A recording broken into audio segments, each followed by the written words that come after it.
దేవుడు మన పక్షమునుండగా మనకు విరోధి ఎవడు?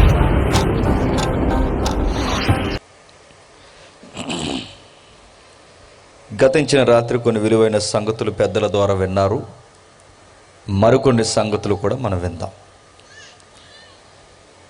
వాక్యాన్ని ఎరిగిన వారుగా, వాక్యాన్ని చదివేవారుగా అనేకులు సమాజంలో ఉన్నారంటే లేరు, తక్కువ. క్రైస్తవ సభలకి చాలామంది రావచ్చేమో కానీ వాక్యాన్ని చదివే వాళ్ళు మాత్రం చాలా తక్కువ మంది ఉంటారు. అందుకే వాక్యాన్ని ఎప్పుడైతే మనం సరిగ్గా చదవమో మన లైఫ్లో మనం చేసే నిర్ణయాలు కూడా బాగోవు. ఏది పడితే అది నమ్ముతాం మనం, ముఖ్యంగా మన విలేజ్ కల్చర్లో. ఈ విలేజ్ కల్చర్లో అన్నీ నమ్మే విధానాలు ఉంటాయి కనుకే ఇటు దేవునికి మొక్కుతారు, అటు లౌకికమైన విషయాలను కూడా నమ్ముతారు. ఈ రెండు పడవల మీద అడుగులేసే జీవితాలు ఎప్పుడూ ఉంటాయి లోకంలో.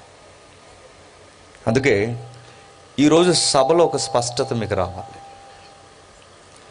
మీకు ఉదాహరణ చెప్పి నేను ముందుకు వెళ్తాను. ఒక ఇంట్లో ఒక ఆమె బాధపడుతుంది. వాళ్ళ జీవితంలో ఎప్పుడూ ఆర్థిక పరిస్థితులే, ఎప్పుడు అవకతవక గొడవలే. వారి కుటుంబంలో యజమాని కలిసి రాలేదు, ఆర్థిక పరిస్థితులు కలిసి రాలేదు. వారి జీవితంలో ఎప్పుడు ఆ కన్నీళ్ళు, పేదరికం అలా నడుస్తూ ఉంది. చర్చిలో చాలా సీనియర్ ఆవిడ. మరొక ఆయన వాళ్ళ ఇంటికి వెళ్ళాడు, మాట్లాడాడు. ఏం అలా ఉన్నావు ఏంటంటే, ఏముందయ్యా, ఎప్పుడు కష్టాలు, ఎప్పుడు ఇబ్బందులు, ఏంటో జీవితం ఏదో అలా నీరసించిపోయినట్టు ఉంటుంది, ఏం కలిసి రాదు, జీవితం ఏం అర్థం అవట్లేదు, యేసుప్రభుని నమ్ముకున్నాం కానీ మాకు ఏం ఎదుగు బొదుగు లేదయ్యా అంత. అప్పుడు ఈ పెద్ద ఆయన ఏమన్నాడంటే, నీకేం కలిసి రాకపోవడానికి కారణం ప్రాబ్లం మీ ఇంట్లో ఉంది అన్నాడు. ఏముంది మీ ఇంట్లో ప్రాబ్లం అని అడిగితే అతగాడు చెప్పిన ప్రాబ్లం ఏంటంటే, మీ ఇంట్లో మూలన బరువు ఎక్కువైపోయింది అన్నాడు. ఆ మాటలు మీకు అర్థమే లేదు. ఈ సైన్యంలో బరువు ఎక్కువైపోయింది కనుకే మీకేం కలిసి రావట్లేదంట. మళ్ళీ వీళ్ళిద్దరు మాట్లాడుకునేది క్రైస్తవులు. ఆ మాట అర్థమవుతుందా? పెద్ద చర్చి కట్టి ఆ చర్చికి బేపనాయంతో పాస్టర్ గారే ముహూర్తం పెట్టించాడు గొడవ లేకుండా. వ్యవహారాలు ఎలా ఉన్నాయి మీకు అర్థం అవ్వాలి. ఏమోనండి మనం ఎప్పుడు ఎదగలేకపోతున్నాం, ఆ ఎదురింటోళ్ళు పోరు తగిలేసిందండి మాకు అన్నారు. లేదండి, ఆ నల్లపిల్లి దాని మొహం చూసినప్పుడే అనుకున్నాను నేను, దానివల్లేనండి మాకు ఈ లైఫ్లో అన్నీ రోజు మా ఇంటి ముందు తిరుగుతుందండి అన్నారు. ఇక మరికొంతమంది అటు ఇటు నమ్మే వాళ్ళు ఏమంటారంటే, చేతి రేఖలు ఏదో వంకరగా అరిగిపోయినాయి అంటారు. మరికొంతమంది ఎప్పుడు ఆ గ్రహం అడ్డు వచ్చేస్తుందండి నాకు అన్నారు. నేను మాట చెప్పనా, ప్రాబ్లమ్స్ మీ ఇల్లు కాదు, ప్రాబ్లమ్స్ ఎదురిల్లు కాదు. నీకు ప్రాబ్లమ్స్ రావడానికి కారణం అమాయకమైన మోగ జంతువులు కాదు, నీ ప్రాబ్లమ్స్కు నువ్వే కారణం. గుర్తుపెట్టుకో. దేవునితో నువ్వు చేయాల్సిన అవినాభావ సంబంధంలో ఎక్కడో తేడా కొట్టింది. దేవునితో ఉండాల్సిన విధంగా ఎక్కడో నువ్వు ఉండలేకపోయావు. అక్కడి నుంచి నీకు స్టార్ట్ అవుతుంది రగడ. గుర్తుపెట్టుకో. దేవుడితో మనం బాగోకపోతేనే ఇబ్బందులు అంటే, ఎస్, బాగోకపోతేనే ఇబ్బందులు వస్తాయి. అందుకే మీరు బైబిల్ ఎక్కువ చదవండి, చదివే ప్రయత్నం చేయండి.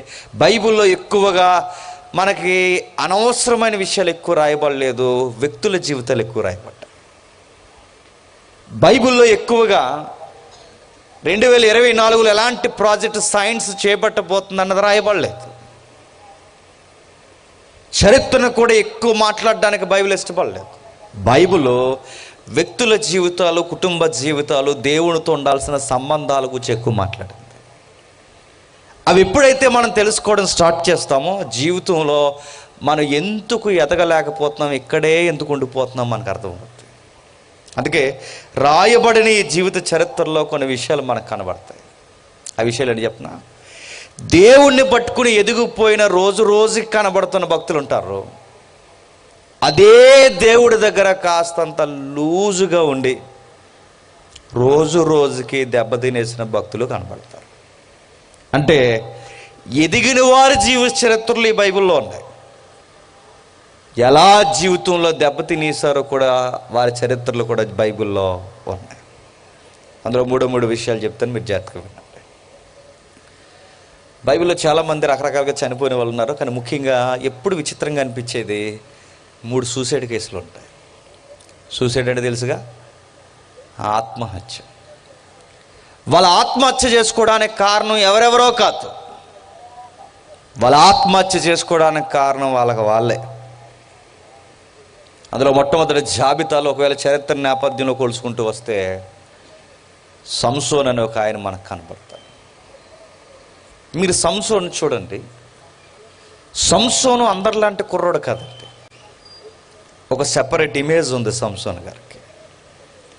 ఆ సెపరేట్ ఇమేజ్ ఏం తెచ్చింది ఆయనకి అంటే, ఇశ్రాయేల్లో చాలామంది యువకులు ఉన్నారు, కానీ అందరు యువకులు అంటాడు కాదు. ఈ యువకుడుకున్న ప్రత్యేకత ఏంటంటే, దేవునికి ఈయనకి అవినాభావ సంబంధం ఉంది.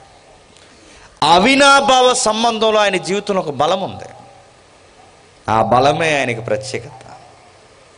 ఆ బలంతో ఆయన ఎన్నో వీరోచితమైన కార్యాలు చేశాడు. ఆ బలంతో శత్రువులను వణికించేశాడు, శత్రువులను గజగజలాడించాడు. దేవుడి చిత్తాన్ని నెరవేర్చడానికి దేవుని చేత ఎంపిక చేయబడిన వీరుడు, సూర్యుడు, బలశాలి సంసోన్.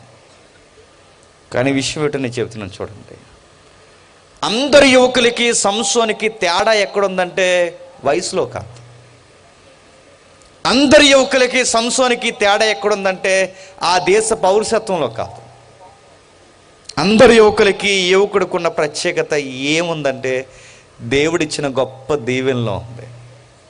ఆ దీవెన ఏంటి అని అడిగితే ఆ దేవుడు ఆయనకి ఇచ్చిన బలమే గొప్ప దీవెన. కానీ విషయం ఏమైందో చెప్పినా, ఆ బలము కొంతమంది ఫాలోవర్స్కి కారణమైంది. ఆయన్ని ఫాలో అవుతున్నది కేవలం ఇశ్రాయేలే కాదు, అపోజిషన్లో ఉన్న ఫిలిస్తీన్లో ఉన్న ఆడవాళ్ళు కూడా ఆయన ఇష్టపడుతున్నారు.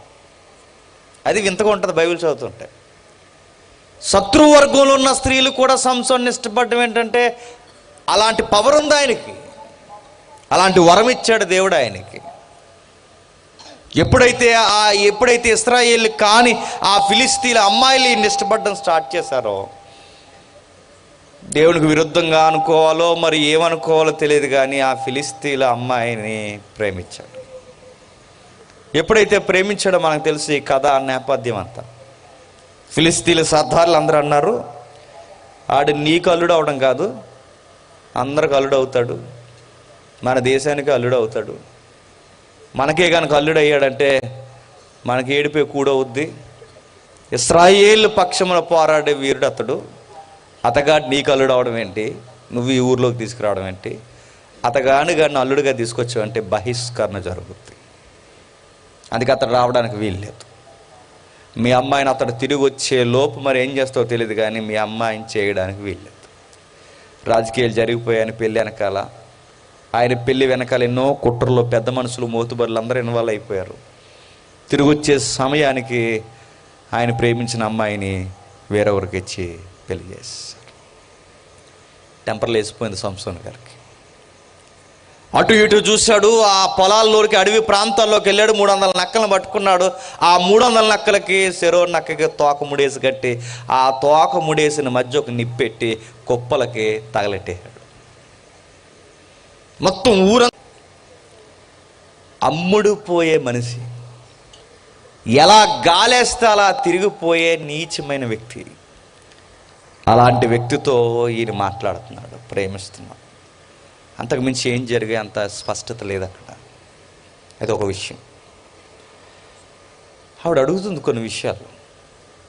నిన్నో మాట అడుగుతాను, నువ్వు నన్ను సీరియస్గా ప్రేమిస్తున్నావా అంతే. సంసోన్ గారు అన్నారు, నేను నిన్ను సీరియస్గానే ప్రేమిస్తున్నాను. సీరియస్గా ప్రేమిస్తే ఒక విషయం అడుగుతున్నాను చెప్పండి అంతే. ఏంటి అన్నాడు. ప్రేమలో ఏముండకూడదో తెలుసా? కుర్రాళ్ళని అడగని చెప్తారు. ఏముండకూడదు? రహస్యాలు ఉండకూడదు. నువ్వు నా దగ్గర రహస్యాలు మెయింటైన్ చేస్తున్నావు అంటే నేనా? ఎస్, మీరే. నేనేం రహస్యాలు మెయింటైన్ చేశానంటే, ఉంది మీ దగ్గర మెయింటెనెన్స్ ఏంటంటే, ఇదిగో అందరిలా కాకుండా సెపరేట్ పవర్ ఏదో మీలో ఉంది. ఆ పవర్కి సీక్రెట్ ఏంటి చెప్పండి. ఇలాగే అడుగుతారు, నీ పర్సులో డబ్బులు ఉన్నాయి, ఎంత ఉన్నాయి చెప్పు, మీ నాన్న మీకు ఎన్ని ఎకరాలు ఇచ్చాడు చెప్పు, మీకు ఎన్ని ఇల్లులో చెప్పు, అదెంతో చెప్పు, ఇదంతా చెప్పు అంటే, నీకు ఈడిస్తేనితే 1/2 ఎకరం లేకపోయినా నాకు 10 ఎకరాలు ఉన్నాయని చెప్తాము. మనకు లాక్కొడితే ఏమీ లేకపోయినా మా నాన్న మోతుబారి మీసాల మీద నిమ్మకాయలు నిలబెట్టాడని చెప్తాము. ఎందుకంటే గొప్పలకు పోతాం మనం. ఉన్నది ఎంత అయితే అంత చెప్తాం మనం. సంసోన్ గారు కూడా ఎటకారాలు ఆడాడు. ఎటకారాలు ఏమాడుతున్నాడు తెలుసా? ఇదిగో నా బలమేగా అడుగు, అందులో ఉంటుంది, ఇందులో ఉంటుంది, ఇందులో ఉంటుంది అన్నాడు. ఎందులో ఉందో అన్నిటిలోకి మనుషులను పంపించింది. ఎలా వచ్చినా అలా మెత్తగొట్టి పంపించేశాడు. మళ్ళీ బుల్లుబుళ్ళు తుక్కాలు తీస్తూ దగ్గరకు వచ్చింది. నువ్వు నన్ను మోసం చేస్తావు అంతే. నేనా? అంతే. ఎస్, నువ్వే. నీ దగ్గర నా విషయంలో నీకు ట్రూ లవ్ లేదు అంతే. అలాగే మాట్లాడతారు తమ్ముళ్ళు, జాగ్రత్త. సీరియస్గా చెప్తున్నా. ట్రూ లవ్ లేదు, ట్రూ లవ్ లేదంటే ఏం ట్రూ లవ్ అంటే, నువ్వు ఎందుకు చెప్పట్లేదు నాకు? నువ్వెందుకు చెప్పట్లేదు? ఏం చెప్పాలి? నీ బలం ఎందుందో చెప్పు. విసిగిపోయాడట, వేసారిపోయాడట, చెప్పేశాడట, నా బలము నా తల్లో ఉంది అంటాడు. విషయం ఏంటి చెప్పనా? ఆయన బలం ఆయన తల్లో కూడా లేదు, దేవునికి ఆయనకున్న సంబంధంలో. ఆ సంబంధానికి గుర్తైన తల మాత్రమే గుర్తు తప్ప, ఒకవేళ తలే బలమైతే సంసోనికి మళ్ళీ తల వచ్చింది, బలం రాలేదు. బతిమాలుకుంటే వచ్చింది బలం. అంటే ఏమర్థమవుతుంది? దేవుడితోన్న సంబంధంలోనే బలం ఉందన్న సంగతి మరిచాడు అనుకోవాలో ఏమనుకోవాలో తెలియదు. కానీ మొత్తం మీద ఒక విషయం అర్థమైంది. ఆ విషయం ఏంటో తెలుసు? ఇదిగో ఆమె మొత్తం మీద ఆ నిజాన్ని చెప్పేసేసరికి పరిగెట్టించారు, కళ్ళు పీకించేశారు, తీసుకెళ్లారు, తిరగలు కట్టేశారు. ఆ తిరగల గట్టి ఎప్పుడైతే ఇసురుతున్నాడు అర్థమైపోయింది, లైఫ్లో చేయకూడని తప్పు చేసేసి. నమ్మకూడని వ్యక్తుల్ని నమ్మేశాను. దేవా, నేను ఒక విషయం బతిమలాడుతున్నాను, మళ్ళీ ఒక అవకాశం ఉంటే ఈ చిత్తాన్ని నెరవేర్చడానికి ఇదిగో వీళ్ళందరినీ ఒకే దినాన చంపి నా జీవితాన్ని ముగించేసుకుంటాను. ఏమంటావు? దయచేసి నాకు బలం ఇవ్వయ్యా. నాకు మళ్ళీ తల వెంట్రుకలు వస్తున్నాయి కానీ బలం రాలేదు. నా బలం తలలో లేదు, నీలో ఉందని నాకు అర్థమైంది. ఇదిగో అందుకే బతిమలాడుతున్నాను, నాకు ఒక్క అవకాశం.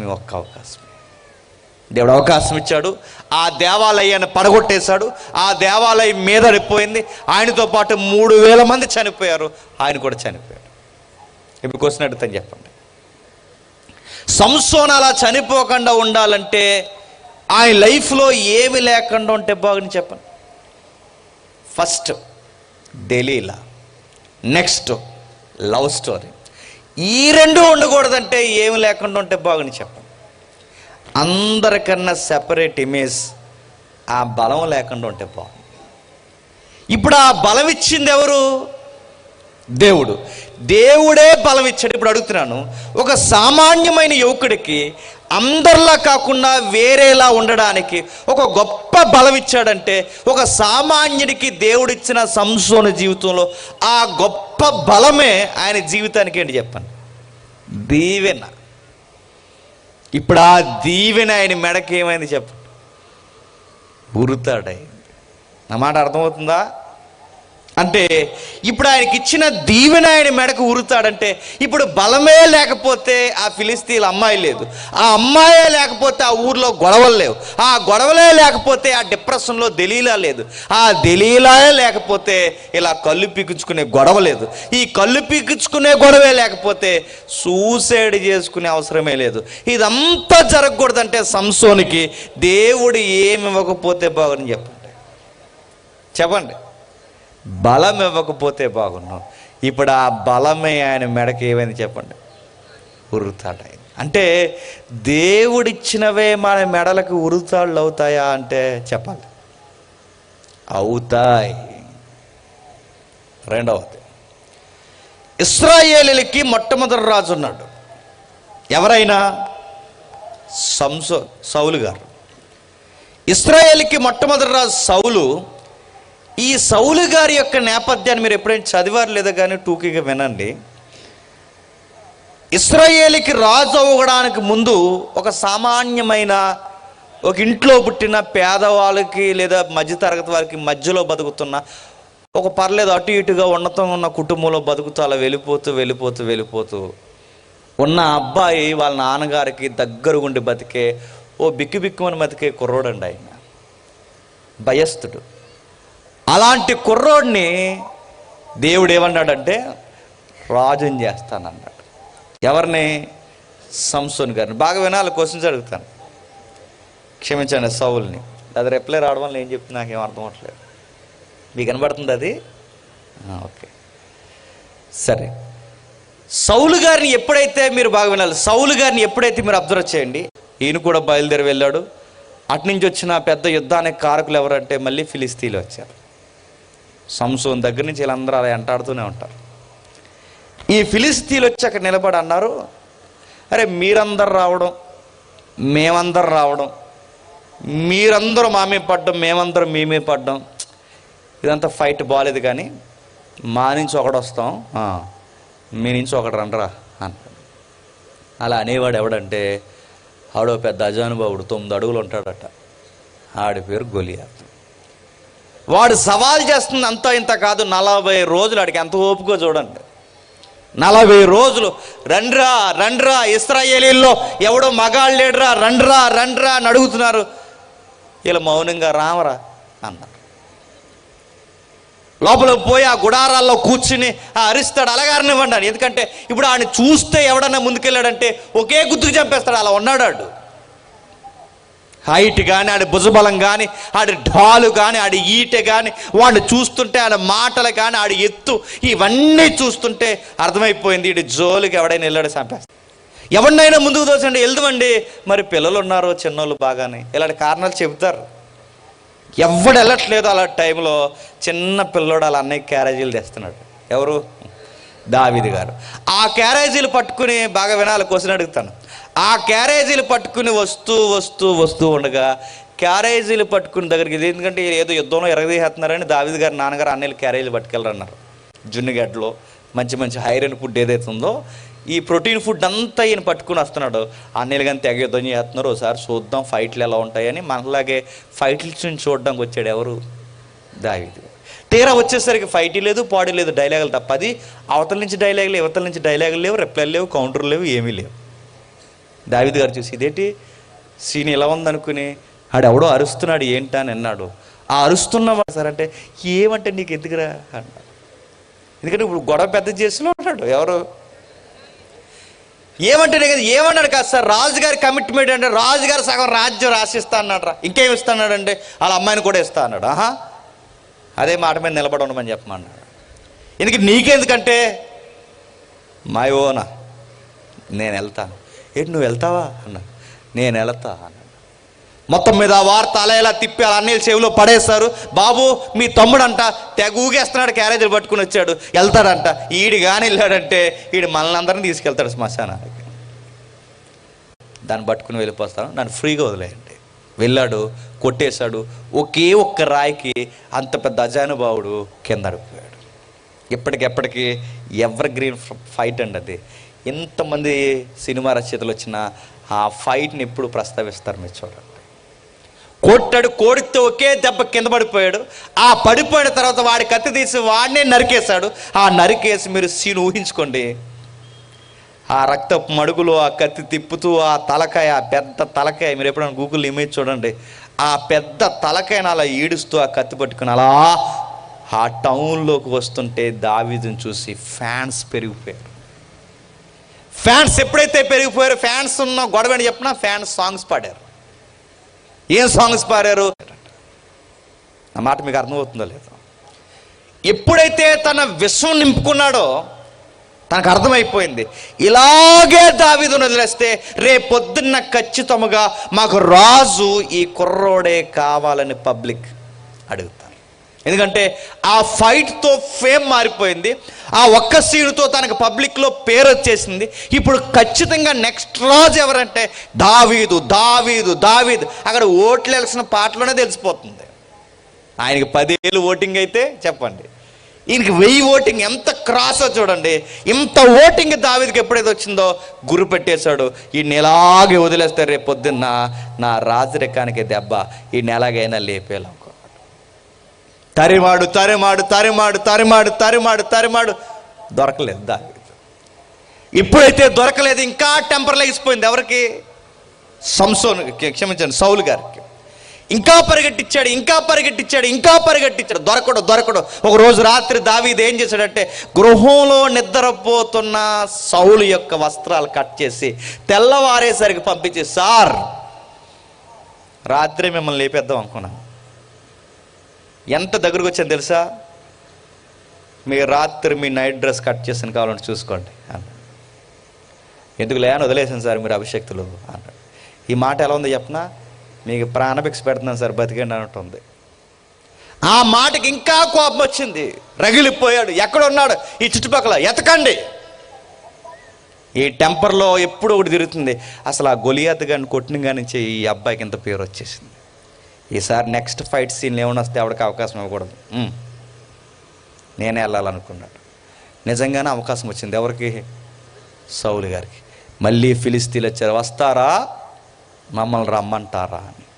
ఎప్పుడైతే ఈ సీన్ వచ్చిందో, ఇప్పుడు ఈ టైంలో యెహోవా యుద్ధ సరిగ్గా విచారణ చేయకుండా సౌలు వెళ్ళిపోయాడు. ఎప్పుడైతే వెళ్ళిపోయాడో, ఓ గురి తెలియని సరిగ్గా ప్రాక్టీస్ లేనాడు బాణం వేస్తే అది సరాసరి వచ్చి గుండెల్లో దిగిపోయింది. ఆ దిగిపోతే సౌలుకి అర్థమైపోయింది, ఇదే నా చివరి రోజు. ఎప్పుడైతే ఆయనకు అర్థమైపోయిందో ఒక నిర్ణయానికి వచ్చేసాడు, శత్రువు చేతుల్లో బాణానికి మనం చనిపోవడం ఏంటి, మన ప్రాణాన్ని మనమే తీసుకోవాలి, ఇది వీర మరణం అనుకుని ఏం చేస్తాడు తెలుసా, తన కొన ఈటి కొన తన వైపుకు తిప్పుకొని బోర్ల పడిపోయి సూసైడ్ చేసుకుని చచ్చిపోయాడు. అసూయతో నిండిపోయి అనుకోండి, మెదడు ఎక్కడ ఉండదు, మోకాల్లోకి వచ్చేస్తుంది. సూసైడ్ చేసుకోవడం వీరమరణం అంటారండి, కానీ ఆయన అనుకుంటున్నాడు చూడండి, అసూయతో రగిలిపోయి చనిపోయే చావుని వీరమరణం అంటారండి, ఆయన అనుకుంటున్నాడు చూడండి. ఇప్పుడు ప్రశ్న, ఇలా చనిపోవడానికి కారణాలు ఏంటి చెప్పండి? అసూయ. ఇలా యుద్ధంలో ఓడిపోవడానికి కారణం ఏంటి చెప్పండి? అసూయ. ఈయనలో ఈ అసూయ రావడానికి కారణం ఏంటి చెప్పండి? ఆ సింహాసనం. ఇప్పుడు ఆ సింహాసనం రావడానికి కారణం ఏంటి చెప్పండి? దేవుడిచ్చాడు. ఇప్పుడు సౌలు జీవితంలో గొప్ప దీవెన ఏదన్నా ఉందంటే ఏముంది చెప్పండి? దేవుడిచ్చిన రాజరికమే గొప్ప దీవెన. ఇప్పుడు ఈ దీవెనే ఎప్పుడైతే నీకు పిచ్చెక్కిందో, ఈ దీవెన ఈ రాజరికం మీద ఎప్పుడైతే మోజు ఎక్కిందో, ఈ మోజు వలన దావీదు అనే క్యారెక్టర్ మీద గురి పెట్టాడు. దావీదు అనే క్యారెక్టర్ మీద ఎప్పుడైతే గురి పెట్టాడో, ఆ గురిలో టెంపర్లో డిప్రెషన్లోకి వెళ్ళిపోయి యుద్ధానికి ఎప్పుడైతే పోయాడో, ఆ యుద్ధానికి పోయినప్పుడు గురులేని బాణాన్ని తగిలి కొప్పుకూలిపోయి చచ్చిపోయాడు. ఇదంతా జరగకూడదంటే ఈ సామాన్యమైన వ్యక్తి ఏమవకుండా ఉంటే బాగుంది చెప్పండి? రాజు అవ్వకుండా ఉంటే బాగుంది. ఇప్పుడు రాజు అవ్వడం వల్లనే దావీదు అనే క్యారెక్టర్ ఉండడం వల్లనే డిప్రెషన్ ఉండడం వల్లనే ఎదుటి వాళ్ళకి దొరికాడు. ఇవన్నీ జరగకూడదు, ఉండాలి అంటే సౌలు అన్న ఆయనకి రాజు అవ్వకుండా ఉంటే బాగుంది. ఇప్పుడు రాజు అయ్యే సూసైడ్ చేసుకున్నాడు. మళ్ళీ నేను ప్రశ్న అడుగుతున్నాను, సౌలుని రాజుని చేసింది ఎవరండి? ఎవరు చెప్పండి? దేవుడే. సంసోనికి బలం ఇచ్చింది ఎవరండి? ఇప్పుడు మీకు రివర్స్ అడుగుతున్నాను, దేవుడిచ్చినవే మనకి ఇబ్బందులు అవుతాయా అంటే చెప్పాలి, అవుతాయి. నాశనాలు ఈశాన్య నుంచి రావు, మళ్ళీ చెప్తున్నాను. నాశనాలు ఎదిరించి నుంచి రావు, మళ్ళీ చెప్తున్నాను. నాశనం పిల్లి కుక్క ఇలాంటి జంతువుల నుంచి రావు, నాశనం గ్రహాల నుంచి రాదు. నాశనం చెప్పండి, దేవుడు ఏదో ఒకటి ఇస్తాడు, అది నిలబెట్టుకోవడం చేత కాకపోతేనే దానివల్లనే చచ్చిపోతాం. నా మాటలు మీకు అర్థమవుతున్నాయా? అంటే దేవుడు ఏదో ఒకటి మనకి ఇస్తాడు, అది నిలబెట్టుకోకపోతేనే దెబ్బతింటాం, దానివల్ల ఎఫెక్ట్ అయిపోతాం. మూడో వ్యక్తి, బైబిల్లోకి వెళ్తాం. ఇస్కరియోతు యోధ. ఆయనకున్న ఇబ్బంది ఏంటో తెలుసా? బాగా జోదాలు ఆడతాడట. నాకు తెలిసి ఇక్కడ చాలామంది కుర్రోళ్ళు ఆడతారు. ఎన్నో యాప్లు ఇరిగిపోయారు, లోన్ యాప్లు, ఆ యాప్లు, ఈ యాప్లు అని చెప్పి చివరికి ఎవరికి చెప్పుకోలేక సూసైడ్ వరకు వెళ్ళిపోయిన చాలామంది కుర్రోళ్ళు ఉన్నారు, అమ్మాయిలు ఉన్నారు. ఈ జోదాలు ఆడే అలవాటు యోధాకు బాగా ఎక్కువ. యేసుప్రభు కూడా తిరిగిన, మీలాగే ఇలా సభలకు వచ్చి యేసుప్రభు కూడా తిరిగిన ఆ అలవాట్లు మాత్రం పోలేదు ఎవరికి? ఈ అబ్బాయికి. జూదాలు ఆడేవాడికి ఎక్కువ ఏం కావాలండి? డబ్బులు కావాలి. ఈ డబ్బుల అవసరం ఎంత ఎత్తుకు తీసుకెళ్ళిందంటే దేవుని కానుకలే దొంగిలించాడు. అలవాట్లు అలా చేస్తాయి. దేవుని కానుకలే దొంగిలించడం కాదు, ఆడు అలవాట్లకి దేవుణ్ణే అమ్మేశాడు. 30 ఎండి నాణ్యాలకి అమ్మేశాడు. అమ్మేసిన తర్వాత ఈ మనసు ఊరుకోదు కదండి. అన్నం పెట్టినోడిని అమ్మేశామని, వాదార్చినోడిని చంపేయడానికి కారణమవుతున్నామని, స్వస్థపరిచిన వాడే చనిపోవడానికి కారణమవుతున్నామని ఈ మనస్సాక్షి ఊరుకోక బాధపడ్డాడు. ఒక మాట అడిగాడు, అయ్యా మీ దగ్గరికి ఈ 30 ఎండి నాణ్యాలు తీసుకుని నేను ఈయన్ని అప్పగించాను, మళ్ళీ మీకు ఇచ్చేస్తున్నాను, నన్ను క్షమించండి, ఆయన వదిలేయండి అంటే వాళ్ళందరూ నన్ను దిక్కున్న కాడ చెప్పుకో వదలమన్నారు. నీ దిక్కున్న కాడ చెప్పుకో, ఆయన మేము ఎందుకు వదులుతామంటే వదలమన్నారు. వీడు ఎప్పుడైతే అనుకుంటే వీళ్ళు వదలరని అర్థమైపోయింది, ఆయన సిలువ వేయబడికి ఎప్పుడైతే అప్పగించేశారో సిలువ వేస్తున్నారన్న కారణం వీడిని తినేసింది. దూరంగా వెళ్ళిపోయాడు. ఎత్తైన ప్రాంతం చూసుకున్నాడు, చెట్టు ఒకటి చూసుకున్నాడు, పొడవైన తాడు ఒకటి చూశాడు, తాడుకు ఊరేసుకున్నాడు, తాడు తెగింది, కింద పడ్డాడు. ఆ కిందకు పడితే నడుము 2 ముక్కలు విరిగిపోయింది, పేగులని బయటకు వచ్చాయి, చచ్చిపోయాడు. ఇప్పుడు మళ్ళీ అడుగుతున్నాను, చెప్పండి, ఇస్కరియోతు యోధ ఇలా చనిపోకుండా ఉండాలంటే ఏం అవ్వకుండా ఉంటే బాగుంది చెప్పండి? శిష్యుడు అవ్వకుండా ఉంటే బాగుంటుంది. శిష్యుడే అవ్వకపోతే కానుకలు దొంగిలించే బుద్ధి ఉండదు. శిష్యుడే అవ్వకపోతే యేసుప్రభుని నమ్మేసేంత కారణం ఉండదు. ఇదంతా జరగకూడదంటే ఎలా ఉన్నవాడు అలా ఉండి ఆ జూదాలు ఆడకుండా ఉంటే ఏరేలా ఉండు జీవితం. ఇప్పుడు ఈ శిష్యుడయ్యే యేసుప్రభుని నమ్మేశాడు కనుక ఆ గిల్ట్ ఫీలింగ్ తట్టుకోలేక చచ్చిపోయాడు. నా మాటలు మీకు అర్థమవుతూనే లేదు. అంటే దేవుడు ఏదో ఒకటి మనకి ఇస్తాడు, అది నిలబెట్టుకోవడం రాకపోతేనే చెప్పండి డిప్రెషన్కి గురైపోయి చచ్చిపోతాం. మనం మోకాళ్ళు లేస్తే అడుగుతాం కదండి, దేవా 2024 మాకు అది ఇచ్చే, 2024లో మాకు ఇది ఇచ్చే, 2024 మాకు అలా ఇచ్చే ప్రభు. అది ఇంకా కిరాణా స్టోర్ లిస్ట్ తీస్తాం చూసారా, అంత తీస్తాం. అది ఇచ్చే ప్రభు, ఇది ఇచ్చే ప్రభు, అది ఇచ్చే ప్రభు, ఇది ఇచ్చే ప్రభు. అలాగే మా అమ్మమ్మ గారి ఊర్లో నాలుగు కూడా దీవించే ప్రభు. అలాగే పలానా ఊర్లోనే ఇంకా చుట్టం పట్టం విదేశాల్లో అందరినీ చదివేస్తాం. కానీ విషయం అడుగుతున్నాను, నువ్వెన్ని అడుగుతావు అడుగు, అన్నీ ఇస్తాడు, కానీ షరతులు వర్తిస్తాయి. ఆ షరతులు ఏంటో చెప్పనా?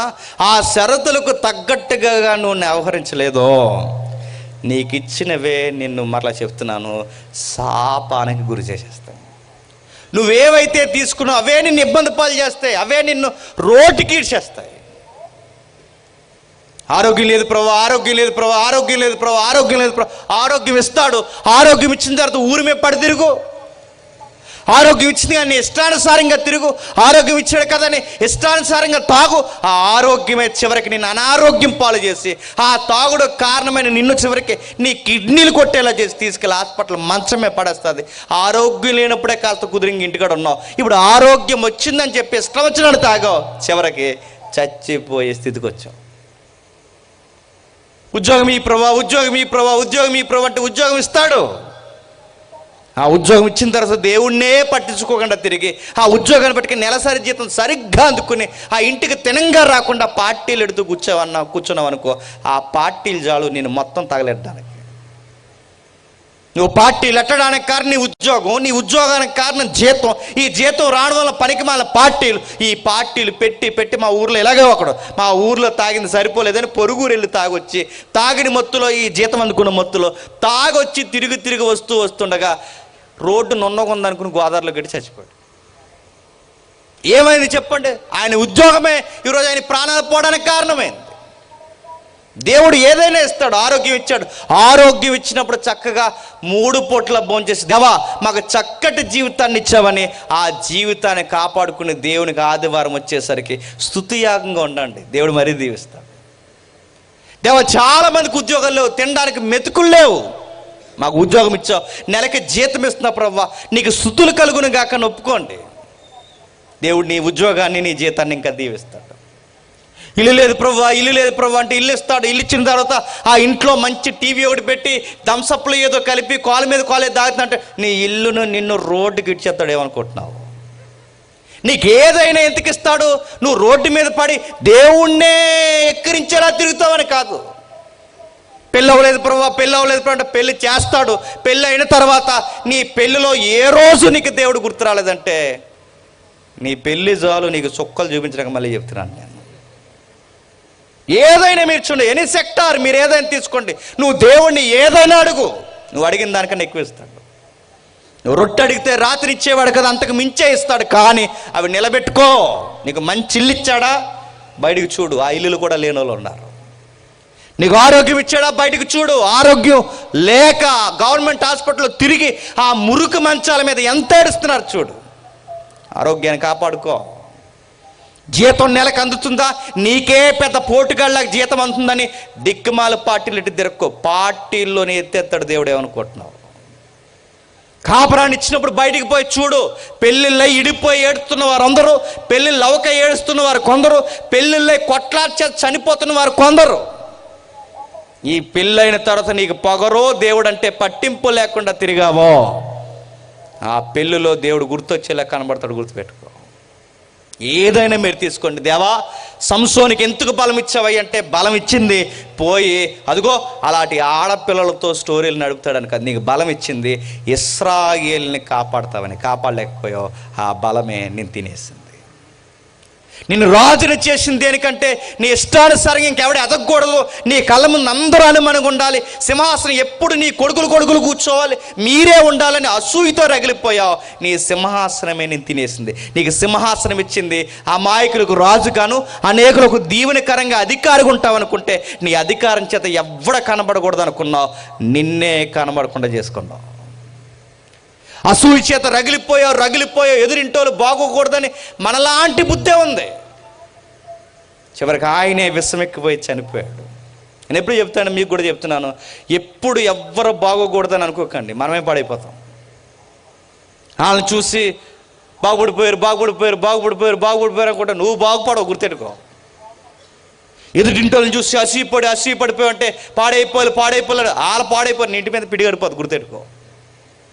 ఎవరికి ఏం చేయదు. ఎదుటోళ్ళకి ఏదైతే జరగాలని బాగా చెప్తున్నాను, ఎదుటోళ్ళకి ఏదైతే బాగోకూడదని అనుకుంటావో దేవుడు నీకు ఆ పాఠాలు నేర్పిస్తాడు. గుర్తుపెట్టుకో.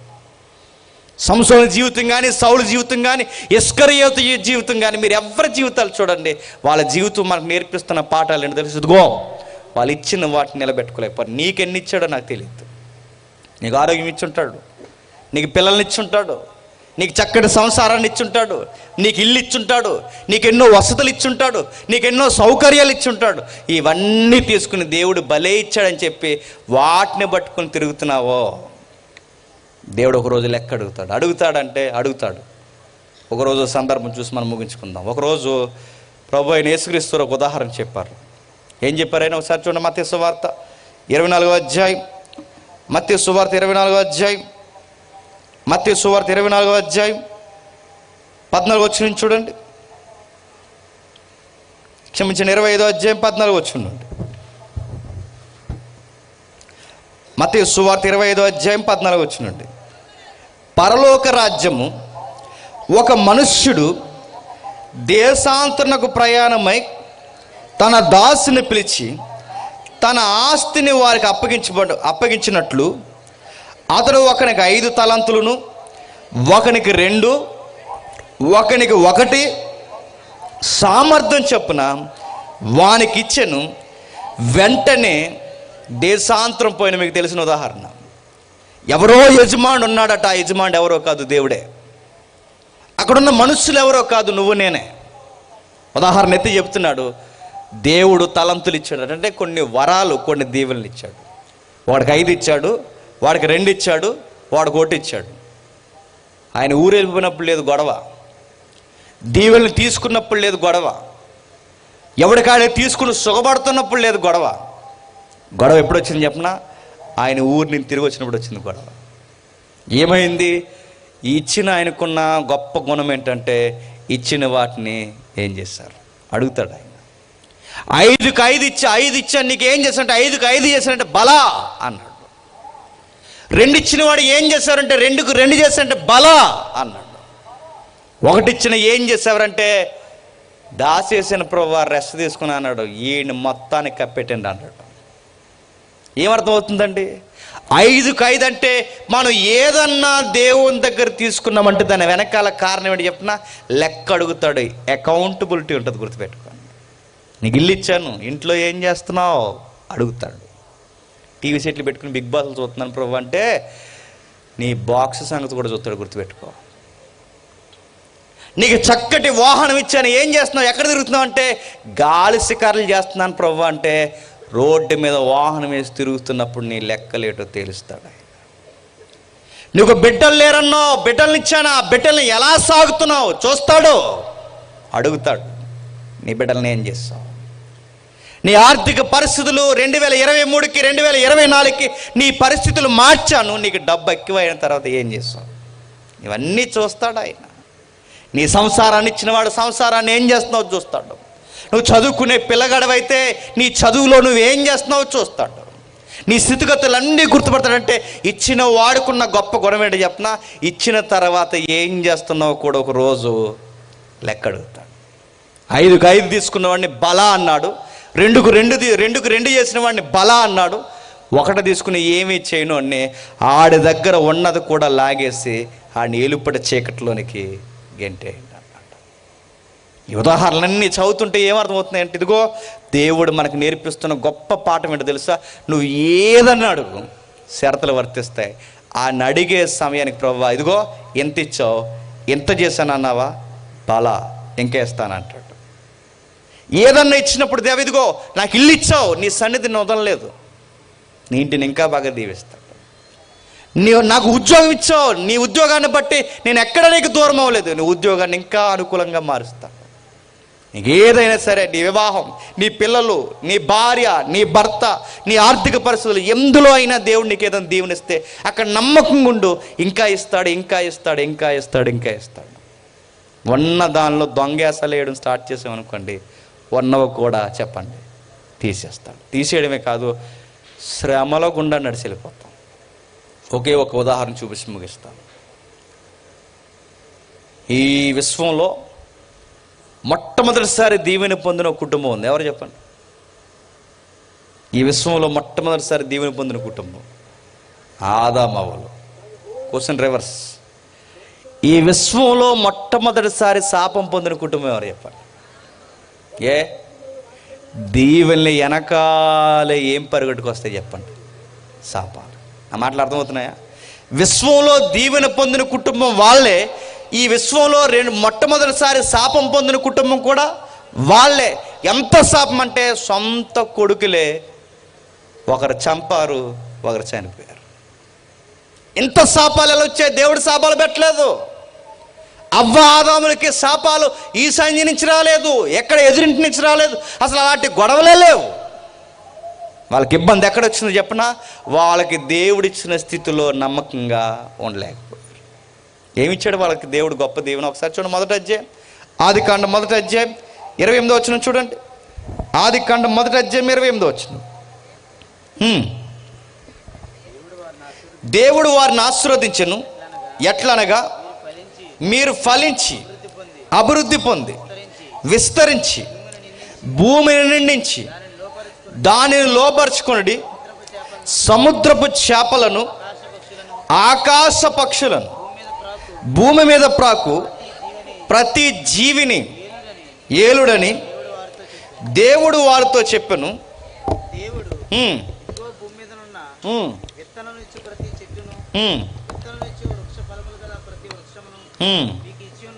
జరుగుతున్న విషయాన్ని చూడండి. దేవుడు వారిని దీవించిన వారంటే ఎవరండి? అక్కడ వారంటే ఎవరండి? ఇంకో సెన్స్లో చెప్పండి. వారంటే ఎవరు? ఒక ఇంటి ఇల్లాలు, ఒక ఇంటి యజమాని, భార్య భర్తలు. వాళ్ళిద్దరిని దేవుడు దీవించాడు. వాళ్ళిద్దరిని దేవుడు దీవించినప్పుడు బాధ్యత ఇచ్చాడు. ఏం బాధ్యత ఇచ్చాడు తెలుసు? ఇదిగో నువ్వు పిల్లలను కాను. ఎవరు? అవ్వమ్మ. ఇదిగో నీవి విశ్వాన్ని కుటుంబంగా ఏలు, యజమాని ఆదాము. విషయం ఏంటి చెప్పనా? దేవుడు దీవునిచ్చిన వెనకాలే వాళ్ళ గొప్ప బాధ్యతలు ఇచ్చాడు. ఆ బాధ్యత ఏంటంటే ఇదిగో నువ్వు పిల్లలను కనాలి, నువ్వు గృహ పరిపాలనలో ఇదిగో హెడ్ ఆఫ్ ది డిపార్ట్మెంట్గా ఆదాము నువ్వు వ్యవహరించావు. ఇద్దరు ఏం చేస్తారు చెప్పనా? ఫలించి అభివృద్ధి పొందమ్మా అవ్వమ్మ అంటే ఆ చెడ్డ ఫలాలు ఎలా తినేయాలా అని చెడు దగ్గరికి వెళ్ళి నిలబడింది. ఫలించి అభివృద్ధి పొందంటే ఆ ఫలాలు ఎలా తినాలి నిలబడింది. తిని ఏం చేసింది? దేవుని ఆజ్ఞను అతిక్రమించింది. దేవుని ఆజ్ఞను ఎప్పుడైతే అతిక్రమించిందో తన లైఫ్ ఏమైపోయింది చూడండి. ఏదైతే దీవెనగా ఇచ్చాడో, ఏమిచ్చాడు దీవెన? ఫలించి అభివృద్ధి పొందడం. ఇప్పుడు ఆ దీవెన అవ్వమ్మకి ఏమైపోయింది తెలుసా? శాపం అయిపోయింది. అంటే దేవుడు మనం ఏది అడిగినా ఇస్తాడు, అది నిలబెట్టుకోకపోతేనే చెప్పండి శాపాలు అయిపోతాయి. ఏమైంది తన జీవితంలో? చదవండి ఒకసారి 3వ అధ్యాయం 16వ వచనం చదవండి ఒకసారి. 3వ అధ్యాయం 16వ వచనం, ఆదికాండం 3వ అధ్యాయం 16వ వచనం. ఆయన స్త్రీతో నీ ప్రయాస, నీ గర్భవేదన నేను మిక్కిలి హెచ్చించెదను, వేదనతో పిల్లల కందువు, నీ భర్త ఎడల నీకు వాంఛ కలుగును, అతన్ని నేను కొన్ని పదాలు అక్కడ ఉన్నాయి, నేను చదువుతాను చూడండి. నీ లైఫ్లో నువ్వు ఫలించలేదు గనక, బాధ్యతగా ఉండలేకపోయావు గనక, ఒక గృహిణిగా నీకు జరిగేది ఏంటో తెలుసా? ప్రయాస్. నెక్స్ట్ గర్భవేదన, నెక్స్ట్ వాంఛ, నెక్స్ట్ మీ ఆయన నిన్ను ఏళ్తాడు అంటాడు. ఎలా కనపడించండి? అసలు వీళ్ళిద్దరు ఎలా ఉండాలి తెలుసా? సమ ఉజ్జులో ఉండి సాటైన సహకారులుగా ఉండాల్సిన వీళ్ళు ఎలా అయిపోయారో చూడండి. ఎలా అయిపోయారు తెలుసా? ఒకరు ఏలిక అయిపోయారు, ఒకరు బానిస అయిపోయారు. అవ్వమ్మ జీవితంలోకి ఏమొచ్చిందంటే ప్రయాస వచ్చింది, వేదన వచ్చింది, వాంఛ వచ్చింది, బానిసత్వం వచ్చింది. ఈరోజుకి నేను అడుగుతున్నానండి, దేవుడు ఏదన్నా ఇచ్చిన తర్వాత దాన్ని నిలబెట్టుకోకపోతే అర్థం పర్థం లేని ప్రయాస వస్తుంది. ఓ గృహిణి జీవితాన్ని మీరు గమనించండి. ఆ ప్రయాసను మీరు ఎప్పుడన్నా గమనించారా? 30 సంవత్సరాల నుంచి పడుతుంటుంది ప్రయాస, మీరు చూసారు లేదు? ఉదయాన్నే లేగడం, టిఫిన్ వండడం, అదుగు ఇదిగా స్కూల్కి పంపించడం, ఆ తర్వాత ఆయన క్యారేజీలు పెట్టడం, ఆ తర్వాత మధ్యాహ్న భోజనాలు రెడీ చేయడం, ఆ మధ్యాహ్న భోజనాలు అయిన తర్వాత మళ్ళీ అదుగు ఇది కానీ వీళ్ళు తినే టయానికి సాయంత్రం అవడం. ఈ లోపల బ్యాగ్ వేసుకుని వచ్చేస్తుంటాడు. ఎవరు? కుర్రగాడు అమ్మే అనుకుంటాను. ఆయన చక్కబెట్టడం, ఆయన చక్కబెట్టే సమయంలో యజమాని ఏ పని నుంచో ఉద్యోగం నుంచో రావడం, ఈయనకి మళ్ళీ కళ్ళు నీళ్ళు ఇవ్వడం, ఇచ్చిన తర్వాత ఈయనకి వంట వార్పులు రెడీ చేయడం, అదుగు ఇదిగానేసరికి ఇదిగు ఈ టైంకి 10:30కి అన్నీ చక్కబెట్టడం, ఈ టైంకి నిద్ర అవ్వడం, మళ్ళీ ఉదయాన్నే లేవడం, మళ్ళీ ఇల్లు వాకులు తొడడం, మళ్ళీ టిఫిన్లు, మధ్యాహ్నం భోజనాలు, సాయంత్రం స్నాక్స్, ఆడు బ్యాగ్ వేసుకుని ఆలేసుకుని వచ్చాడు, మళ్ళీ వాడికి రెడీ చేయడం, మళ్ళీ సాయంత్రం భోజనాలు, ఎక్సెట్రా ఎక్సెట్రా. ఇదే రికార్డు తప్ప కొత్త రికార్డు ఏమైనా ఉందో చెప్పండి. మధ్యలో ఊరెళ్ళాం అనుకున్నా లెక్కల్లోకి రావు. ఇదే రికార్డ్ తప్ప ఇంకొత్తగా ఏమన్నా ఉందా? ఇంకేమీ లేదు. ఇదే ప్రయాస, ఇదే ప్రయాస. ఇంత ప్రయాసపడుతున్నా కదా, ఇంత ప్రయాస నీకెందుకు వచ్చిందని అడిగితే ఆవిడ దగ్గర 2 ఆన్సర్లు ఉంటాయి. 2 ఆన్సర్లు ఏంటో తెలుసా? ఒకటి మా ఆయన కోసం, 2 పిల్లల కోసం. ఒక మాట చెప్పనా, ఎంత 30 ఏళ్ళు ఈ పిల్లల కోసమైనా పడుతున్నావు అంటే పిల్లల కోసం. నేను మాట చెప్తున్నాను, ఆ పిల్లల వలనే వేదన మిగులుదు. గుర్తుపెట్టుకో. పిల్లలు పిండముగా స్టార్ట్ అయినప్పుడు ప్రారంభమైన వేదన, ఆ పిల్లల గర్భంగా పుట్టలోకుగా చూస్తారు. అవ్వమ్మ జీవితంలో ఏమని చెప్పినా, పెద్దోడు చిన్నోడిని చంపేశాడు. ఆ పిల్లల వలన వేదన. ఏబేలు చనిపోయాడు, పెద్దోడు అంత కూడా అయిపోయాడు. వాళ్ళు తిరగేసి కూడా ఒక మాట కూడా అనలేకపోయారు. ఆ గర్భవేదన వాళ్ళకి మిక్కిలి దుఃఖకరం అయిపోయింది. ఎందుకు చెప్పినా, అవ్వమ్మ బాధ్యతను మర్చిపోయింది. అందుకే ఆమె జీవితం శాపమైపోయింది. మగాడి జీవితంలో ఇంకా ఏం జరుగుతుంది అక్కడ చెప్తున్నాడు చూడండి. వేదనతో పిల్లలకంటావు, అర్థం పర్థం లేని ప్రయాసపడతావు. నీవు ఎవరి మీద అయితే గురి పెట్టుకుంటావో మీ ఆయన నిన్ను ఏళ్తాడు. 2 ఆన్సర్ ఏం చెప్తుంది? 30 సంవత్సరాలు ఎవరి కొరకు అంటే, ఒకటి పిల్లల కొరకు, 2 భర్త కొరకు. అత్తగాడు ఏం చేస్తాడు చెప్పినా, వీడు ఊరుమ్మడి గొడవలు అన్నీ పెట్టుకుని వచ్చి ఎవడి మీద లోకు గరుతాడు చెప్పండి. అంతా నీ వల్ల జరుగుతుంది దూరమే అంటాడు. మాట్లాడితే ఆడికి ఫ్రెండ్స్ దగ్గర ఏం జరిగినా, అత్తమామలు ఏమన్నా, ఇంట్లో అమ్మ నాన్న ఏమన్నా, ఆడి బిజినెస్లో ఏమన్నా తేడా వచ్చినా అంతా కళ్ళారు చేసి పళ్ళు బిగించేసేది ఎవడం మీద చెప్పండి. ప్రపంచంలో ఆడికి లోకు దొరికింది ఎవరైనా ఉన్నారంటే అలా ఆవిడ. అమ్మా నేను చెప్పనా, నువ్వు ఎవరి కోసమైతే ప్రయాసపడి ఎంత ఎదురు చూస్తావో అతడు నువ్వంటే లోకువా. గుర్తుపెట్టుకో. నువ్వు ఏదైతే ఎక్స్పెక్ట్ చేస్తావో అతడు ఆయన దగ్గర నువ్వు అవేమీ దొరకవు. అవ్వమ్మ జీవితం ఇవన్నీ ఎదురయ్యాయి. ఇవన్నీ ఎదురవడానికి కారణం, అవ్వమ్మ జీవితంలో కారణాలు చెప్పిన, దేవుడిచ్చిన దీవెనలో బాధ్యత మర్చిపోయింది. దీవెన వెనకాల బాధ్యతను ఎప్పుడైతే వదిలేసామో ఆ దీవెనే వేదన అయిపోయింది. ఆ దీవెనే ప్రయాస అయిపోయింది, ఆ దీవెనే బానిసత్వానికి తీసుకెళ్ళిపోయింది, ఆ దీవెనే తన్నే ఇబ్బందికి గురి చేసేసింది. మగాడి జీవితంలో ఏముందో చెప్తున్నాను, ముగించేస్తాను ఇక. ఆదాము, నీ భార్య మాట విని తినవద్దని నేను నీకు ఆజ్ఞాపించిన వృక్షఫలం తింటివి గనక నీ నిమిత్తము నేల శపింపబడి ఉన్నది, ప్రయాసముతోనే నువ్వు బ్రతుకు దినములన్నీ దాని పంట తిందువు, అది ముండ్ల తుప్పలను గచ్చపొదలను నీకు మొలిపించును, పొలములోని పంట తిందువు, నువ్వు నేలకు తిరిగి చేరు వరకు నీ ముఖాన్ని చెమట కార్చి ఆహారము తిందువు. ఒక మగాడి జీవితాన్ని 30 సంవత్సరాలు రికార్డు తీయండి బయటికి, ఏముందండి? అదుగు ఇదిగాని ఎదుగుతాడు, అదుగు ఇదిగాని పెళ్లి చేస్తాడు, ఇదిలో అందరికి పెళ్ళి అయిపోయి మనకు అవుతలేదని బలవంతంగా పెళ్లి చేసేస్తారు. ఆ పెళ్ళి అయిపోయి ఇంకా ఎలాగ మనం నమ్ముకుని ఒక జీవితం వచ్చిందని ఆవిడ కూడా కష్టపడుతాం, దాస్తాం, వచ్చినా రాకపోయినా కొన్ని రోజులు జీవితం అంటే ఎట్లా అర్థమవుద్ది, ఓ రూపాయి దాయడం మొదలెడతాం. ఆ రూపాయి దాచి, ఎందుకంటే రూపాయి లేకపోతే దొరకదు కదా, దాని కొరకు కష్టపడతాం. ఇప్పుడు నా పొట్టే కాదు, నా భార్యది, నా పిల్లలు కూడా, వాళ్ళని కూడా పోషించాలి. పరిగెడతాం, దాస్తాం అడుగుతున్నాను. దాసి అమ్మయ్య అనుకునేసరికి మగాడికి దేవుడు చెప్తున్నాడు, మట్టే గనక మట్టే అయిపోతాం. చివరికి సంపాదించేది ఏముంది? ఏమీ లేదు. దాసి ఆ దాసినంతా పట్టుకెళ్ళి ఈ రోగాల మయానికి హాస్పిటల్కి పెట్టుబడులు పెడతాం, ఈ రోగాల మయానికి శ్రమ పడతాం, దాసినంతా పట్టుకెళ్ళి కొడుకులకి కూతురికి ఇస్తాం. ముగింపు దినాల్లో ఏ మెతుకుల కోసమైతే పరిగెట్టామో ఆ మెతుకులు కూడా తింటే చచ్చిపోతామని డాక్టర్లు చెప్పేస్తారు. ఇంకా అన్నం తినే బతికే రోజులు పోతాయి, మందులు తినే బతికే రోజులు వచ్చేస్తాయి. ఏమి సాధిస్తామంటే ఆ ప్రయాసలోనే చివరికి మట్టే గనక మట్టి అయిపోతాం. ఆదాము సాధించింది ఏంటి చెప్పిన? మట్టి. నేను అడుగుతున్నాను, ఈ కుటుంబం ఇలా అయిపోవడానికి కారణం ఏంటి చెప్పండి? దేవుడు అనే ఒక వ్యక్తిత్వాన్ని పక్కనెట్టారు, దేవుడు అనే ఒక బాధ్యతను పక్కన. అందుకే మొట్టమొదటిసారి దీవెని పొందింది వాళ్ళే, మొట్టమొదటిసారి శాపం పొందింది వాళ్ళే. ఈ రెండు ఇలా జరగడానికి కారణం ఏంటంటే వారు దేవుడు దీవెని పక్కనెట్టారు, దేవుణ్ణి పక్కనెట్టారు, అందుకే జీవితంలో దెబ్బతినేస్తారు. ఇవన్నీ మనం చదువుతుంటే మనకు అర్థమవుతున్నాయి. సంసోను చిదిగిపోవడానికి బాధ్యతను పక్కన పెట్టాడు, సౌలు చిదిగిపోవడానికి బాధ్యతను పక్కన పెట్టాడు, అవ్వమ్మ పతనం అయిపోవడానికి వస్తుంది ఎదురింటి నుంచా? మీ ఇంటికి మా ఇంటికి భార్యలు ఎక్కడి నుంచి వస్తాయి చెప్పండి? ఏ గ్రహాల నుంచి, జంతువుల నుంచి కాదు. దేవుడు ఇస్తాడు ఏదో ఒకటి, వాటిని మరింత 2 రెట్లు పెంచడానికి మనం చూడాలి. 5 ఇచ్చానా, 5కి 5 చేయి, ఇంకా ఇస్తాను అన్నాడు.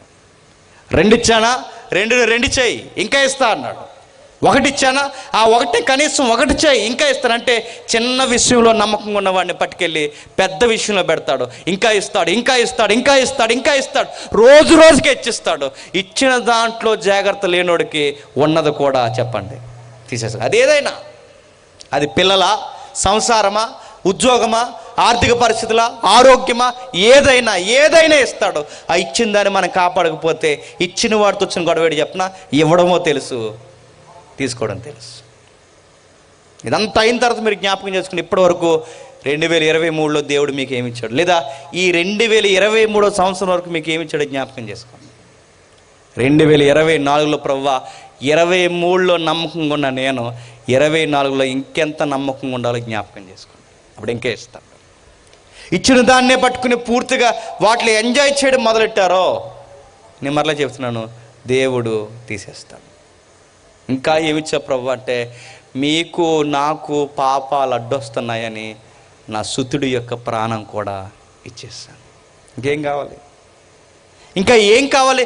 ఆయనకి మనకి పాపాలు అడ్డొస్తున్నాయని ప్రాణాన్ని కూడా ఇచ్చాడు. అయినా వాటిని లోకు గట్టి ఈ సభ అయిన వెంటనే నువ్వు పోయి మళ్ళీ పనికి మళ్ళీ వేసావు అనుకో.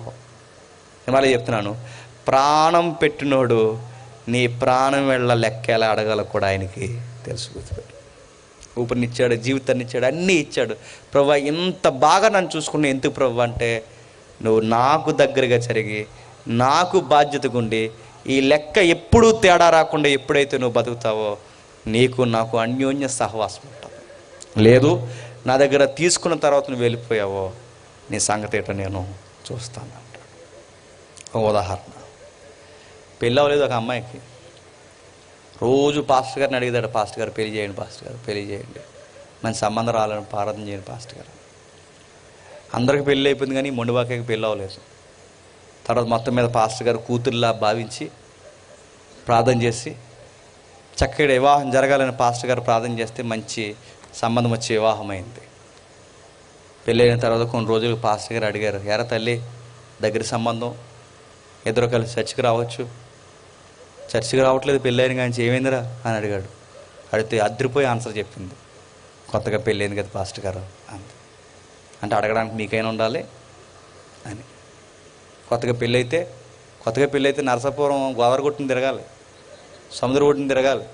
కొత్తగా పెళ్ళైతే ఇదిగో ఎన్నో పార్కులు, బీచ్లు, చుట్టాలింటికి పట్టాలు, వ్యవహారం, ఎన్నో ప్రాజెక్టులు ఉంటాయి, అందుకే రాలేకపోతున్నాం పాస్టర్ గారు అని సింగిల్ ఓల్డ్ అందే, కొత్తగా పెళ్ళైంది కదా పాస్టర్ గారు అని. సర్లే తల్లి నీ బంగారు కాపురాన్ని దేవుడు దీవించిన కాక, దేవుడిని వదిలేకమ్మా, దేవుడు నీకు పెళ్లి చేశాడు కదా అంట. కొన్ని రోజులు పోయాక అడిగాడు, నెలలు దాటేసిందిరా పెళ్ళి, ఇంకా రాలేదురా తల్లి అని అడిగితే, చక్కగా పాటలు పాడేదానివి, ఎందుకు రావట్లేదమ్మా చర్చికి అని అడిగితే, అప్పుడు అందట, నేను ఇప్పుడు ఒట్టి మనిషిని కాదు.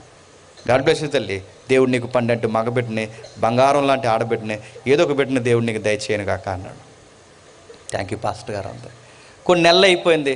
తర్వాత అడిగితే ఏమ్మా రావట్లేదంటే, బాగా చిన్నవాడు ఉన్నాడు పాస్టర్ గారు, అందుకే రాలేకపోతున్నాను. సరే అమ్మ, నిన్ను నీ కుటుంబాన్ని బిడ్డని దేవుడు దీవించిన కాక. తర్వాత మళ్ళీ కొన్ని నెలలు దాటేసింది. తర్వాత అడిగారు, ఏరా తల్లి రావట్లేదంటే, అంటే బావు స్కూల్కి వెళ్తున్నాడు పాస్టర్ గారు, ఆదివారం కూడా ప్రైవేట్ క్లాసులు పెడుతున్నారు పాస్టర్ గారు, అందుకే రాలేకపోతున్నాం. దేవుడు నిన్ను నీ బిడ్డని దీవించిన కాక. తర్వాత అడిగారు, సంవత్సరాలు దాటేసింది, చర్చికి రావట్లేదేటమ్మా పెళ్ళైన కాడి నుంచి అని అడిగారు. అప్పుడు చెప్పింది అమ్మగారు, అంటే వద్దును పాస్టర్ గారు, ఇప్పుడు మళ్ళీ రెండోసారి ఒట్టి మనిషిని కాదు పాస్టర్ గారు. పాస్టర్ గారు సీరియస్ పోయే మాట అన్నాడు, నీకు మాట చెప్తానమ్మా, దేవుడు నీకు అనవసరంగా పెళ్లి చేశాడు అన్నాడు. ఆయనే కనుక నీకు పెళ్లి చేయకపోతే ఆయన సన్నిధిలో పడి పాటలు పాడేదాన్ని. పెళ్ళి అని ఒక దీవుని నీ లైఫ్లోకి వచ్చిన తర్వాత నువ్వు ఎవరిని వదిలేసావు తెలుసా? దేవుడిని వదిలేసావు. ఇది మీకు స్ట్రైక్ అయితే, ఇల్లు లేనంతకాలం ఇల్లు అని తిరుగుతాం, ఇల్లు వచ్చాక దేవుడిని వదిలేస్తాం. పెళ్ళి కానంతకాలం పెళ్లి కోసమని తిరుగుతాం, పెళ్ళి అయ్యాక దేవుడిని వదిలేస్తాం. ఉద్యోగం లేనంతకాలం ఉద్యోగం కొరకు ప్రార్థన చేయమంటాం, ఉద్యోగం వచ్చాక దేవుడిని వదిలేస్తాం. ఆరోగ్యం లేనంతకాలం ఆరోగ్యం ఇవ్వు ప్రభు అని అడుగుతాం, ఆరోగ్యం ఇచ్చాక దేవుడిని వదిలేస్తాం. ఇదే బాధ్యత లేకపోవడం అంటే. ఇలాంటి ఒకవేళ ఈ 2023 వరకు మీరు ఏమైనా చేశారేమో చెక్ చేసుకోండి. ఒకవేళ ఈ రోజుకి కొనసాగిస్తున్నారేమో చెక్ చేసుకోండి. ఒకవేళ భార్య వస్తే పిల్లలు రారు, పిల్లలు వస్తే భర్త రాదు, భర్త వస్తే వీళ్ళు రారు, ఒకరు వస్తే ఒకరు లేకుండా మీ కుటుంబంలో సన్నిధిలో లేకుండా తిరుగుతున్నారో, ఇచ్చిన ఓడితో వచ్చిన గొడవ ఏంటి చెప్పనా? ఎలా ఇచ్చానో అలాగే తీసుకుంటాను, ఏం చేశానో వాడి గురించి అడుగుతాను. నిలబెట్టుకోవడం చేత కానోళ్ళ దగ్గర ఆ నిలుచుని ఉండడానికి ఇష్టపడు. దీవెన పొందాలన్నా చెప్పండి, మీ చేతుల్లో ఉంది. శాపాలు పొందాలన్నా మీ చేతుల్లో ఉంది. శాపాలు ఎక్కడి నుంచి వస్తాయంటే, మళ్ళీ చెప్తున్నాను, ఈ సైన్యం నుంచి రాదు, ముహూర్తాల నుంచి రావు, బేపనైన దాన్ని తీయలేడు, ఏ విషయంలో ఉండో. రెండు పడవల మీద అడుగులొద్దు. దీవెన ఏదైతుందో, శాపం దేవుడు కూడా పెట్టాడు, దీవెన ఏదైతుందో ఆ దీవెన నిలబెట్టుకోకపోతేనే శాపం అయిపోతుంది. సంసోను అలాగే పోయాడు, సౌలు అలాగే పోయాడు, అవ్వ అలాగే దెబ్బతింది, అవ్వమ్మ అలాగే దెబ్బతింది. ఇస్కరియోతు యూద శిష్యుల్లో పతనమయ్యాడు. బహుశా ఆ నెక్స్ట్ ఉదాహరణ నువ్వు నేను కానీ వారి హృదయాల్లో నాటండి. ఒకవేళ తండ్రి ఇచ్చిన తర్వాత మీకు నమ్మకంగా దగ్గరగా బాధ్యతగా మేము ఉంటే ఇంకా మాకు ఇస్తారు, ఇంకా వాదారుస్తారు, ఇంకా తండ్రి హెచ్చరిస్తారు, ఇంకా తండ్రి మమ్మల్ని హెచ్చించి తండ్రి ఉన్నతమైన స్థితిలో నిలబెడతారు, అనేకులకు దీవెనకరంగా మారుస్తారు. రాత్రి మాట్లాడిన పెద్దవారికి ఆరోగ్యంలో శక్తిని అనుగ్రహించండి. ఈ సభను జరిగిస్తున్న పెద్దలందరినీ తండ్రి దీవించండి, వారి కుటుంబంలో మరిన్ని మేలులు జరిగించండి. ఈ క్రైస్తవ ఉజ్జీవ సభలను తండ్రి కనీసం ఒక్కరైనా తండ్రి ఈ వాక్యాన్ని, వారి తలంపులను తండ్రి, వారి జీవితాన్ని మరింత సరి చేసుకుని మీ దీవెనలు పొందుకోవడానికి అర్హత కలిగిన పాత్రలుగా మలిచి, దీవెనలను పొందుకుని తండ్రి శాపాలకు గురవుతున్న ఆ పరిస్థితి నుంచి బయటకు వచ్చి మరింత తండ్రి 24లో తండ్రి అనేక వాగ్దానాల కారుగులుగా మలుస్తారని కోరుతున్నాం. మమ్మల్ని శత్రులుగా భావించి ఆమె చెడ్డ మాటల పలికి మమ్మల్ని ఏళన చేసిన వారు ఎవరైనా ఉంటే క్షమిస్తారని కోరుతూ, మా శత్రువులను సైతం తండ్రి మీకు అప్పగిస్తూ మేము తిరిగిపోవచ్చుండగా ఈ సుదీర్ఘమైన ప్రయాణంలో తండ్రి ఏ పని నిమిత్తం మేము వెళుతున్నామో అక్కడ మరలా మాతో అందరితో మీరు ఉండి తండ్రి ఆ ఘనమైన కార్యమును తండ్రి జరిగించి తగిన సమయానికి మరలా రేపటి దినాన తండ్రి ఆయన కాపుదల దేవుడు నడిపించినట్లుగా ప్రార్థించాలని మనవి చేస్తూ ఉన్నాను. ప్రభు మిమ్మల్ని దీవించునుగాక. ప్రార్థనాశీర్వాదంతో మనం ముగించుకుందాం.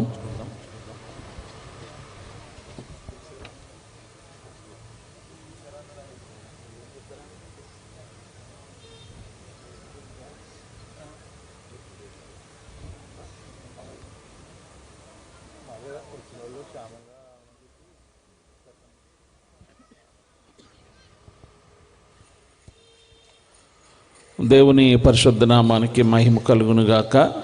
ఆయా ప్రాంతాల నుంచి, ఆయా సంఘాల నుంచి విచ్చేసినటువంటి దైవజనులకు, పెద్దలకు, విచ్చేసిన వారందరికీ ప్రభు పేరిట నా హృదయపూర్వకమైనటువంటి వందనాలండి. దేవుడు మిమ్మును, మీ కుటుంబమును దేవుడు దీవించి ఆశీర్వదించునుగాక. అందరూ కళ్ళు మూసుకుందాం. చివరి ప్రార్థన ఆశీర్వాదంతో కూడికను ముగించుకుందాం. సకల ఆశీర్వాదములకును కారణభూతుడైన మా పరలోకపు తండ్రి, నీ పరిశుద్ధ నామానికి వందనాలు, స్తోత్రాలు ప్రభా. మేము కనిపెట్టిన విధముగా మీరు ప్రేమించి నాయన ఈ 2 దినాలను మీరు జ్ఞాపకం చేసుకుని మీ దాసులను మీరు బలపరిచి మీరు వాడుకున్నారు. మీకు స్తోత్రాలు. విత్తబడ్డ వాక్యము అందరి హృదయాల్లో నీరు కట్టి ఫలింప చేయండి. ఈ సభలో ఏర్పాటు చేసిన ప్రియ కుటుంబము పలికొండ సంపత్రావు గారు, వారి విడిచి వెళ్ళిన కుటుంబాన్ని, బిడ్డలను మీ నామంలో కాపాడమని, దీని కొరకు ఎంతైతే వెచ్చించారో రెట్టింపు భూ సంబంధమైన పరసంబంధమైన ఆశీర్వాదములు వారికి అనుగ్రహింప చేయమని, కష్టపడి పనిచేసిన పెద్దలను అలాగే యూత్ వారిని, సంఘాన్ని జ్ఞాపకం చేసుకోమని, వచ్చిన వారందరిని బట్టి కూడా వందనాలు. మీ దాసులు ప్రయాణం వెళ్తుండగా క్షేమకరమైన ప్రయాణం దయచేయమని, వచ్చిన మమ్మల్ని క్షేమంగా వారి గృహాలకు చేర్చమని, మరి నాయన ఆర్కెస్ట్రా వారిని, లైటింగ్ సౌండ్ వారిని, విచ్చేసిన వారందరిని బట్టి స్తుతులు చెల్లిస్తూ దీవించి పంపించమని మా ప్రభువును నీ ప్రియకుమారుడైన యేసుక్రీస్తు ప్రభు వారి పరిశుద్ధ నామములో ప్రార్థన చేసి వేడుకొనిచున్నాము తండ్రి. ఆమేన్. ఇప్పుడు మన తండ్రి అయిన దేవుని ప్రేమ, ఆయన కుమారుడైన యేసుక్రీస్తు వారి కృప, పరిశుద్ధాత్మ యొక్క అన్యోన్య సహవాసము మనందరికీ తోడై ఉండి నడిపించును గాక. ఆమేన్. అందరికీ వందనాలండి.